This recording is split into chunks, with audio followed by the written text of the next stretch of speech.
আবারও আঞ্চলিক সংঘাতে জড়িয়ে পড়ার আশঙ্কা দেখা দিয়েছে ইরানের। এই পরিস্থিতিতে দেশকে ভেতর থেকে আরও শক্তিশালী করার আহ্বান জানিয়েছেন দেশটির সংসদ স্পিকার মোহাম্মদ বাঘের গালিবাফ। 28 আগস্ট তেহরানে এক সমাবেশে তিনি এই সতর্কবার্তা দেন।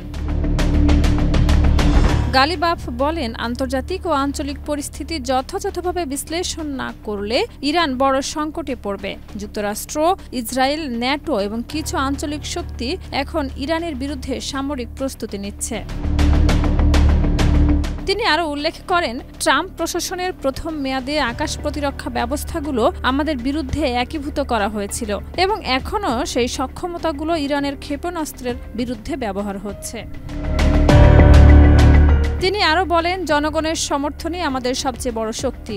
এই ঐক্যই দেশের অস্থিতিশীলতা বা বিভাজনের যে কোনো চেষ্টাকে ব্যর্থ করে দিয়েছে। জবাবে ইরানের বিপ্লবী গার্ড বাহিনী অপারেশন ট্রু প্রমিস 3 চালু করে ইসরায়েলের বিভিন্ন শহরে 22 দফা ক্ষেপণাস্ত্র হামলা চালায়। এছাড়া যুক্তরাষ্ট্রের ইসরায়েলপন্থী অবস্থানের প্রতিক্রিয়ায় তেহরানের কাতারের আল উদেইদ সামরিক ঘাঁটিতেও হামলা চালায়, যা মধ্যপ্রাচ্যে যুক্তরাষ্ট্রের সবচেয়ে বড় সামরিক ঘাঁটি হিসেবে পরিচিত। শাহিদা রুবি, মাই টিভি।